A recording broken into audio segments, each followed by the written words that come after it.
How do you move on from friendship breakup? What advice would you give to graduating students? Do you consider yourself successful already? I think I have to address the elephant in the room na ano ba nangyari, ganito, ganyan. Medyo maraming changes, kaya feeling ko ang daming emotions. Ayokong unahan yung step na yun kasi nandito pa lang ako. Hey guys, it's Ray and welcome back to my channel. This is my second time doing it because at first I was using my other camera but I think there was something wrong with the setting. So today, I want to do a very raw, brain dump life update Q&Rei. Babother ako dun sa letterbox nila. Wait lang. So if you're part of my broadcast channel, then you know that I've been wanting to do like a sit-down video and really chika you guys update. Ganyan, answer some of your questions. So yun, let us do that. Like what I said, second time ko na to. So nagawa ko na yung base ko at yung contour ko. So anyway, I'm gonna be answering questions that you guys sent over the broadcast channel. So if you're not part of that, go ahead and join us. But anyway, for my base, I used the Detail Fresh Filter Foundation. Contour, I just used the BLK concealer. First question is, how's life lately? Hindi ko tinignan yung mga tanong nyo para super duper raw talaga tayo. Nahirapan ako sagutin yung tanong kasi I can't say I'm super duper happy. I can't say naman na sad ako. So parang ang daming emotions. But at the end of the day, very, very grateful. I think if you're part of the broadcast channel, you know that I'm trying to process things, heal from things na I'm not sure if I'll be able to talk about 100%. But can I just say that I'm grateful for my family, online family. Parang natutuwa ako kasi binibigyan niyo ako ng time mag-process ng emotions ko. Okay, may pinagdadaanan nga ako. Pero na-feel ko na hindi niyo ako pinipilit or pinupush na, uy, sagutin mo na yung mga tanong namin, ano ba nangyari, ganito, ganyan. I understand where the curiosity is coming from. It was my decision 8 years ago to share my life with you guys. Sabi ko nga, it's amazing as an adult na parang times we have to shut down our feelings. Totoo yung sinasabi nila na as an adult, scheduled yung iyak natin. Kasi may trabaho, may kailangan kang i-prioritize. Pero I wish and pray that we would have the time to really sit down with our feelings. Kasi it's a must. Kailangan yun. Life has been overwhelming lately. At the end of the day, I'm very grateful kasi hindi ko kinailangan i-face yung past few months mag-isa. Someone asked, does not liking someone makes you a bad person?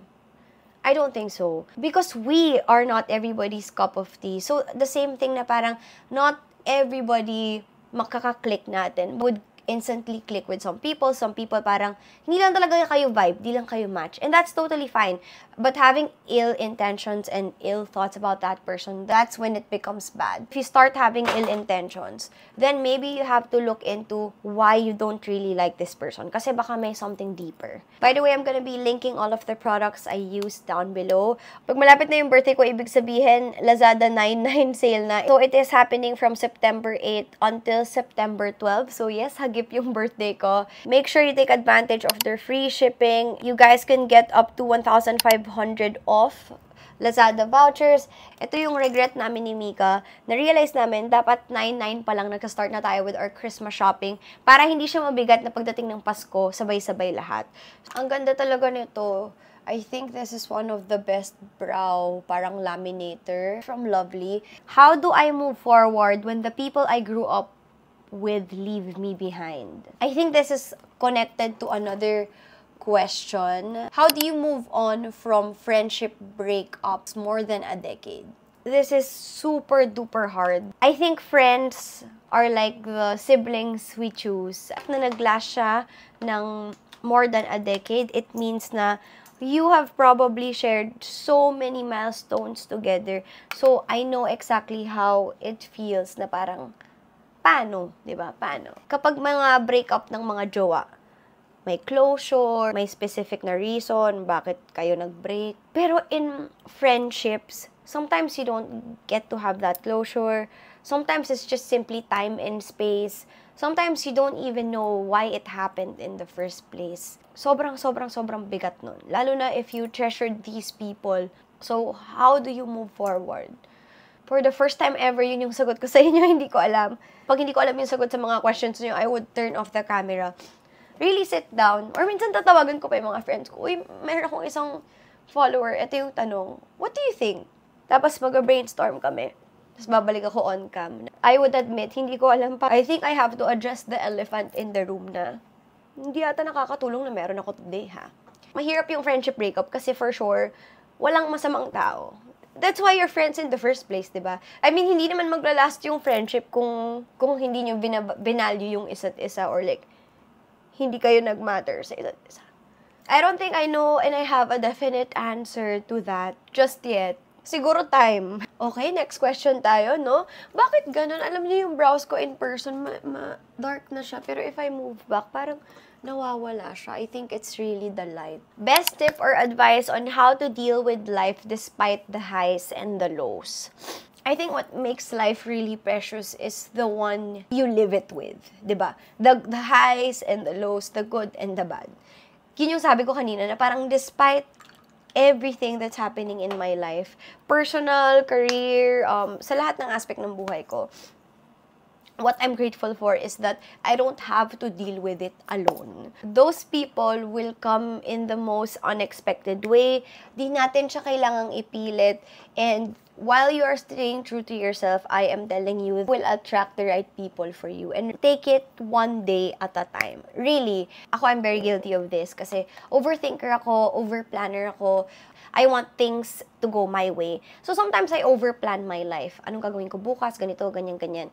And by me doing that, I'm taking out the fun out of life. And I'm not being present. Like, kuwari ngayon, sa birthday party ako, pero yung utak ko naman is, paano ko gagawin yung bukas, ganon. So, take it one day at a time. And lately, ang na-realize ko is, it's really the small things that matter. No matter how ayan na, bumabagsak na yung lashes ko, kakajiyak natin. You will realize na yung mga little things na yon, ayan, natanggal na. They turn out to be the big things, you know? Yung slow Sundays at home that you get to spend with your family. Ako, yung mga simple movie nights namin ni Miggy. So, sobrang fixated ko in trying to beat my own timeline. Hindi na pala ako nagiging present. Yung mga tanong nyo sa akin talaga nakaka-challenge, ha? How far are you from who you thought you would be right now? I'm trying to look back and I realized when I was in college, I knew I wanted to become a vlogger. Pinakita ko na yun sa inyo. I remember I posted it also on TikTok. I had this vision book.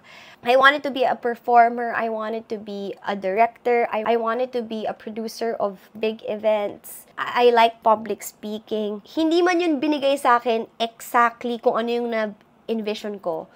Pero one way or another, I get to experience it with my work now. So I'm very, very grateful.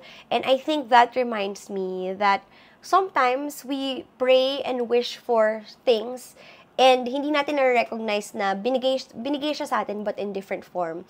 In the best form that would fit us, our skills, and our life. Not quite far from what I thought I would be doing but a bit different. Nakaka-challenge ha. Minsan sinesecond guess ko yung sarili ko sa mga tanong nyo. How are you gonna spend your birthday? Kausap ko si Jamie kanina, tapos sabi niya sa akin na, yun nga, siguro extra emotional ako kasi very different yung birthday ko this year. For the past years, I've been celebrating it the same way with the same people. Like, hindi ako sanay sa quiet time. Gusto ko yung chaos. Lagi yan sinasabi ng friends ko, I crave chaos. But in a good way, like, gusto ko yung nandyan lahat ng tao, high school friends, college friends, online friends, lahat yan kasama-samahin ko in one big party. And I just love being the glue and seeing all of them. But I think this year will be a bit different. I was talking to Miggy last night. Sabi ko, babe, anong gagawin natin sa birthday ko? Tapos naiiyak na ako na parang, syempre, yung mga tao na usually kasama mo, hindi mo kasama. So, syempre, iba siya. It's actually my mom's birthday now. She is also a Virgo queen. She's doing this cruise with my dad. I think nakuha ko sa kanila yung pagiging lakwachera ko. Which is, love it for them. But like, I think the house is a little bit quieter this year. This is also going to be my last birthday before my sister moves. Medyo maraming changes, kaya feeling ko ang daming emotions. When life feels uncomfortable, sometimes that's where growth comes in. While I am grateful for growth and change, I'm also very, very grateful for, you know, the constant things in life, like you guys. Of course, Miggy being my rock for the past 10 years. Of course, sila Mika, who's been there for me. very, very patient with me. I think I'm gonna spend my birthday a little quieter this year. I don't think it's a bad thing. It's just different. So, yun. Baka yun talaga ang adulting, di ba? Also, please excuse my voice. I sound so stuffy. I don't know if it's the flu season, pero I think yung init lamig, tapos sa Thailand, yung pagpapasok kayo ng mall, sobrang init, paglabas nyo, yung sobrang tita ko, meron akong drawer full of my tita stuff. Yung kalaban ko pag init lamig, number 1 is migraine and sipon. Laging yun yung kalaban ko. Guys, for migraines, try nyo to, the Tiger Balm na ointment. I love this. Meron akong maliit. Ito yung dala ko pag nagta-travel. Maliit lang siya, suka siya sa bulsa, ganyan. I love putting it here, like sa temples ko, pagka sobrang may na-migraine na ako. Ang liit niya, perfect for traveling. Tapos, there's a bigger version. This is the one that I keep here at home. They also have the red one. So, yung red medyo mas minty siya. I'm going back to training in 3 days. So, feeling ko, magmi-meet na naman kami ni Tiger Balm Red Ointment. So, if you have like muscle pain, ganyan, pwede rin to. I think, nung July, nag-start yung nawalan ako ng motivation. Nag-stop ako with training. After aquathlon, wala na akong ginawa. So, yung friend ko, sinign up niya kami sa isang race ng mid-September para mapilitan kaming bumalik ng training. I think I need that extra push. When you only do things when you're inspired, bumabagsak yan eh, di ba? When you're inspired, bumabagsak. Pero, discipline means showing up even if you're inspired, even if it's so hard to get out of bed. So, it's a balance of those two talaga. I like this question. How do you manage to have time with your family even with all your life ganaps? I think this is the reason why I am not in a hurry to move out. Kasi, number 1, sabi ko, mag-move out ako. That will take so much time and money. Kaya naman parang sa isang linggo, ilang beses akong umaalis ng Pilipinas. Number 2, I'm not in a hurry kasi feeling ko, the moment Miggy and I get married, that's the next step. Ayokong unahan yung step na yun kasi nandito pa lang ako. And number 3, my parents are not getting any younger. I think nasa era ko now na I'm trying to like plant the seeds so that we are secured while making sure that I get to spend time with my family. The little things na I get home, I eat here, I see them. On weekends, they're here, Rajon is here. Sabi nga nila, diba, it's not about having time, it's about making time. There's really time for things when you prioritize them. So, time management is key, and I have to admit, sometimes it's still a struggle for me, especially that I deal with so many things. Come June, July, medyo naging shaky ang ating mental health. So, I think nag-fall apart tayo ng konti. But that's okay. Sometimes we have to give it to ourselves to really sit with our emotions and feel them because that's the only way we will move forward. And now, I'm telling myself that, yes, girl, may mga emosyon tayong kailangan i-deal with, but let's be realistic.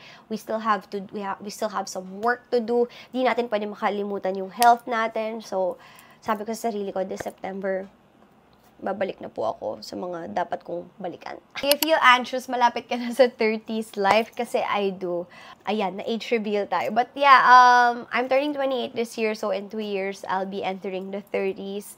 When I see some of my friends in their 30s, they're still very youthful, full of life. And sabi nung iba, life starts at 30. So, actually, I'm excited. Very refreshing din kasi yung take ni Mika on the 30s. Like, she's also very excited. It's full of growth and wisdom.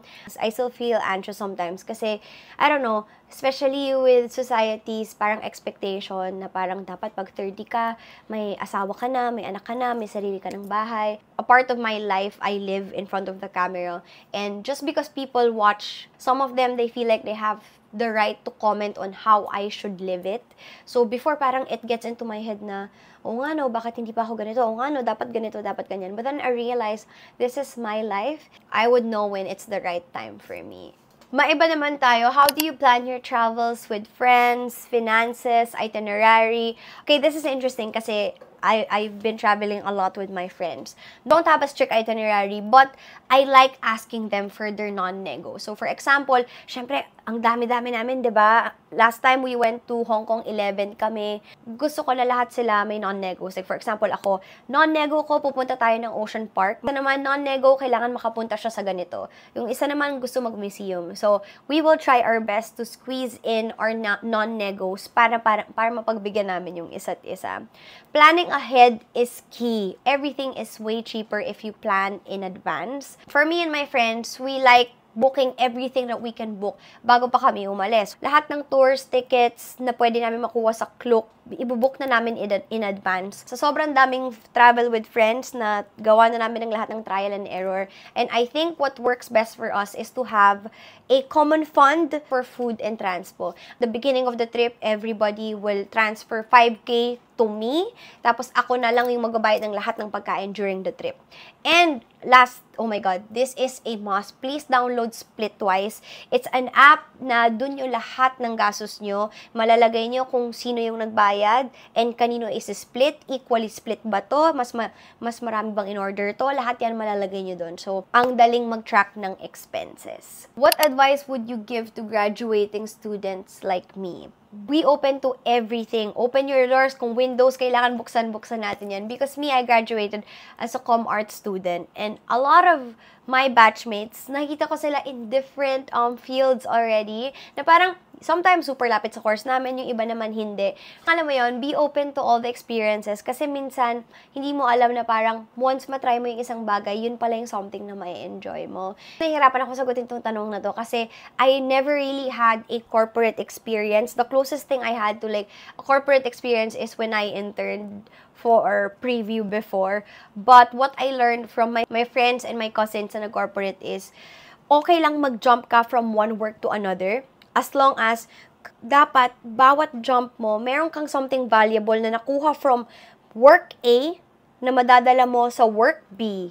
Tapos from work B, meron ka na naman mga bagong skills or maybe connections or learnings na bago na madadala mo sa work C. How do you handle pressure? I feel like every time I do a Q&A video, I get this question because pressure is so real. Ang daming pwedeng panggalingan ng pressure. Society, parents, friends, comparison from your peers, your colleagues, your friends. But you know what? You can look at pressure in two ways. Number one, I feel like it's a good sign. If something doesn't matter to you, kung parang very chill ka lang, ganyan, hindi ka na-pressure, then sucks lang siya. But the fact that you feel pressured, it means that you wanna be good at something. You wanna be better at something. You could use that as your drive to be better. Or on the other hand, this is what I've been through, which I hate. Yung pressure, kinain ako to the point na parang I was altering myself to fit in. I was trying to speed things up, which wasn't working for me. I hope that the only person you will ever compare yourself with is your old self. The only competition you have here is your old self. You know, if you're doing better from yesterday, that's a huge win already. Pressure is there. Hindi na yan mawawala. So you have to recognize where the pressure is coming from. Let's say it's from society. Ay, ako sa'yo, huwag kang magpapadala dyan. No, in this world, sobrang daming noise. Some people, they feel like they have the right to tell you what to do. They have the right to comment on how you should live your life or how fast you should get things. But remember, the only person who would know for sure when it is right and when the time is right is yourself. Last question, kasi feeling ko sobrang daldal ko na. Do you consider yourself successful already?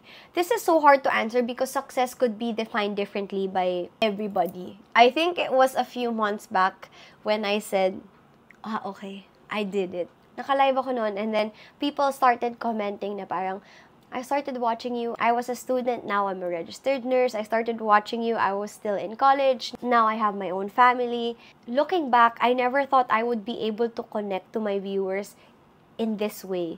Literally growing with you guys. 8 years later, we're still together. I have lost and gained some. But you know, to be able to connect to people and like have them tell you that one way or another, you were able to help them, inspire them. So I was like, maybe I really did something there. I just want to say thank you so much for watching this video. Na-miss ko kayo kakwentuhan. Sorry sa roller coaster of emotions. Tayo ay It's that time of the month, birthday blues, and life in general. So, thank you for joining me in this roller coaster called life. Literally, you've seen me cry, laugh, and everything in between. And I will forever be grateful that I am not alone in this journey. Thank you so much for the unending love and support. So yeah, that is it for today's video. I will see you guys in my next one. Bye!